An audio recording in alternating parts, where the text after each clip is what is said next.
Għadd ikbar mis-soltu ta' kwiekeb, feġġejja jew ħafna jsejħulhom bħala shooting stars jimlew is-sema tal-gżejjer Maltin fil-jiem ta' madwar il-festa ta' San Lawrenz jum l-10 ta' Awwissu.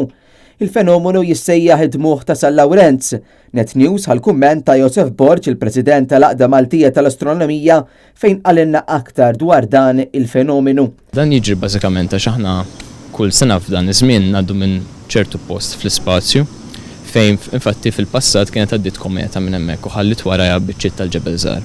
Sa meta d-dinja tgħaddi minn dal-post kull sena f'dan iż-żmien bejn 11 u 12 ta' Awwissu, aħna qegħdin nolqtu xi wħud minn dawn il-ġebel żgħar li ħallit warajha din il-kometa. Ħabba fekk meta dawn il-ġebel żgħar joqtu l-atmosfera tagħna, jinħarqu fl-atmosfera u naraw dawk il-nisejħulhom aħna shooting stars li fil-verità mhumiex stilel huma biċċiet tal-ġebel żgħar li din jinħarqu fl-atmosfera. Skont it-tradizzjoni wieħed għandu jagħmel xewqa waqt li jkun għaddej dan l-ispettaklu fis-sema u din issir realtà. F'diversi partijiet madwar Malta u Għawdex, Maltin u turisti saru jinġabru biex għal ftit sigħat jaraw il-faxxi tad-dawl jixelu s-sema.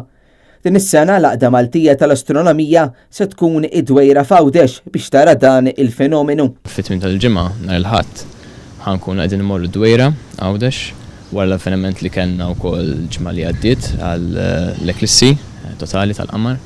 Ħammorru hemmhekk, ħankun qegħdin nagħmlu xi teleskopji li ħajkunu għall-pubbliku hemmhekk.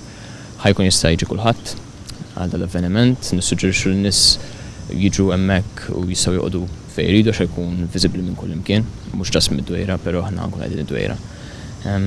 Bażikament l-avveniment jibda f'xi-10 ta' filgħaxija.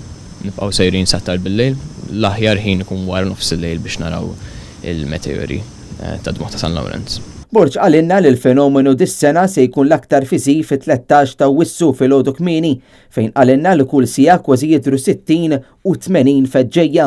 U qalinna wkoll li dan il-fenomenu se jintwera live fuq YouTube mill-Malta Amateur Radio League. Postijiet oħra li wkoll id-dmugħ ta' San Lawrenz jispikka huma l-aħrax tal-Mellieħa u kif ukoll ħad-Dingli qrib l-Irdum.